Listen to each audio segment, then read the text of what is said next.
Քննարկում ենք արտոնությունների նախագիծը, որի մասին խոսել ենք դեռևս ամիսներ առաջ, սեպտեմբեր ամսին այդ թվում, եւ հայտարարվել էր, որ պետք է սահմանափակում կիրառվի այն կառուցապատողների նկատմամբ,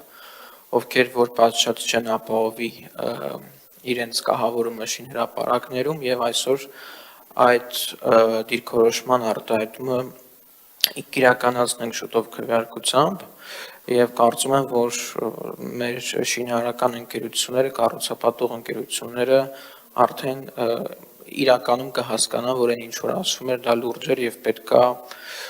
այսպես ասած պահպանել կանոնները եւ իրականում վերջի շրջանում նկատելի են որոշ կառուցապատողներ, որոնք որ պատշաճ սկսել են ապահովել շենքերի, մասնավորապես ցանցապատումը։ Անդրադառնալով մյուս ելույթներին, նախ շատ հետաքրքիր է քաղաքական այդ ելույթների մասով, երբ որ խոսվեց քվեարկության վերաբերյալ, այդ նույն մարդիկ մեզ անվանում են անընդհատ փոքրամասնություն, հետո ուզում են բոյկոտեն եւ ոչ թե քվեարկեն։ Շատ տարօրինակ է եւ հետաքրքիր է դուք ձեր ընտրողներին ինչ եք բացատրելու առհասարակ։ Եվ նաև կոչ կանեմ նման պիտակավորումներ այսօր ցես թույլ չտաք մարդկանց քվեարկության վրա, որովհետև յուրաքանչյուրի ազատ իրավունքն է ինչպես քվեարկել։ Անդրադառնալով նոր հաստիկների նախագծին, որը ընդունվեց չզեկուցվող փաթեթով, այո, մենք ավելացնում ենք հասարակական կարգի ծառայությունում նոր հաստիկներ, որովհետև հանրության գերակշիռ մասը մեզնից պահանջում է, որ մենք հետևողական լինենք հանրային տրանսպորտում վճարումների պատշաճ իրականացմամբ, որովհետև օգտվողների շուրջ 80%-ը վճարում է բարեխիղճ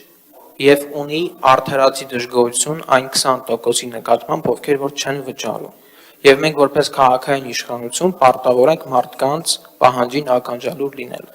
Ավելին չվճարողների շատ մեծ մաս է կազմում, եթե օգտվեք տրանսպորտից ինքներդ կտեսնեք, օտարերկրացիները, եւ ես կարծում եմ դա ավելի անարդար է, որ մեր քաղաքացիները վճարում են, իսկ օտարերկրացիները ոչ, օգտվելով տարբեր բացերից, եւ նաեւ անչափահասները, հիմնականում դպրոցական տարիքի մեր քաղաքացիները հաճախ չեն վճարում, եւ մենք որպես քաղաքային իշխանություն պարտավոր ենք սա անել, եւ սա այն բացառիկ դեպքերից է, որ մարդիկ իրապես ակնկալում են վարչահարություն եւ խիստ վերաբերմունք քաղաքային իշխանություններից, հետեւաբար, եթե դուք մտածում եք, որ սա մեր վրա բացասաբար կազդի եւ դա փորձում եք ներկայացնել, որ հերթական ահասարսուր որոշումը, ձեզ տեղեկացնում եմ, որ իրականությունը հակառակն է եւ մարդիկ միմիայն իրենց գոհունակությունն են հայտնելու։ Շնորհակալություն։